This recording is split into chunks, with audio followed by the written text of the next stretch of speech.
So at long last, here it is, the Galaxy S8. So this is the regular model. Obviously there is the Galaxy 8 Plus as well. It's just a little bit bigger with a bigger battery, because now the Samsung's Edge screen, or on this model it's called the Infinity screen, is available on both devices, which is great to see. So the Galaxy S8 comes in at £689.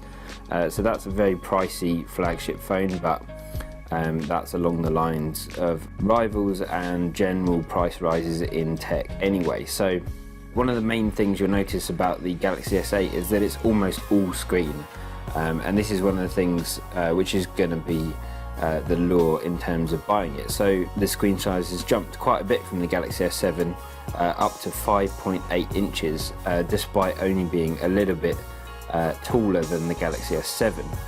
The device is still extremely thin and is actually very light for a device with a screen that's almost 6 inches. As you can see, the screen has rounded corners, which looks great. That's the same as the LG G6. It just feels very glossy. It feels absolutely gorgeous in the hand. It's very ergonomic, and the screen is very tall, as you can see. The glass back again on the phone makes it look quite nice, but like the Galaxy Tab S3, does attract fingerprints and does make the phone a little bit slippery. So you might want to get a case. Going to be a bit of a shame, because all of the cases we've tried kind of detracts from the design and the feel of the Edge screen.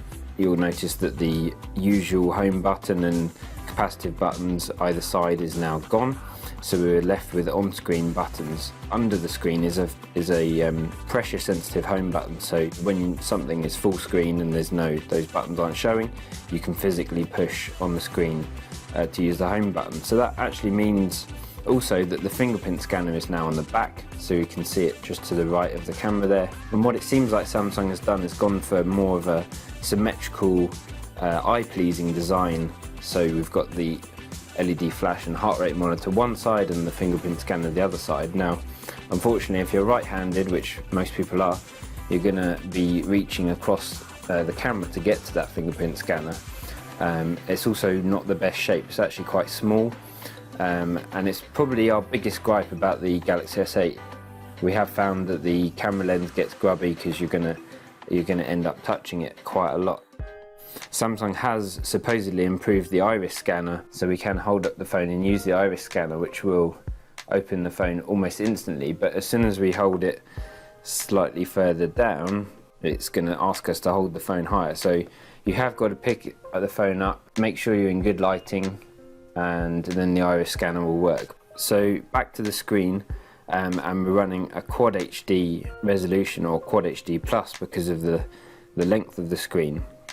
But if you go into settings, you'll notice that it's not actually running at full resolution. It's running at 2220 by 1080, but you can actually drag the resolution all the way up to 2960 by 1440 if you want. The screen is so tall that it's actually got an aspect ratio of 18.5 by 9. You can fit a lot on the screen, and the idea is that content like videos looks a lot better. Galaxy S8 in the UK comes with Samsung's latest Exynos 8895 processor, and this processor is perfectly decent. It's exactly what you'd expect from a flagship phone. Performance is extremely smooth. Now in the UK we've got 4GB of RAM and 64GB of storage, and that's the only option, although there is a micro SD card slot so you can add more. The rear camera is 12 megapixels and the front camera is 8 megapixels, and the only improvement in terms of megapixels is at the front. The rear camera is actually the same from the Galaxy S7, but that was one of the best cameras we've ever seen on a phone, so we can't complain too much. And thanks to a new processor inside, the camera is once again one of the best we've ever seen. So some other features to mention for the Galaxy S8: there is a headphone port. The phone also includes wireless charging, and the battery size is 3000 mAh, which is the same as the Galaxy S7. And actually we found battery life to be very good, getting about 48 hours from fairly moderate usage. We're running Android 7 Nougat, which is the latest version, and things are pretty standard, as you can see. The biggest difference is that Samsung has preloaded its new digital assistant called Bixby. So this will give you plenty of useful information like what your schedule is for the day, what's trending on Twitter, themes, all kinds of suggestions, and there's even actually a special button for Bixby on the side. One of the main ideas is that you use this with your voice, but at launch UK language isn't supported and won't be for a little while as well. And although Bixby's okay in terms of giving you information, you're probably going to be more used to Google now. So although we're a little bit disappointed with the biometrics, and Bixby's a little bit of a misnomer, the Galaxy S8 is the best phone we've ever tested to date, and we award 4.5 stars.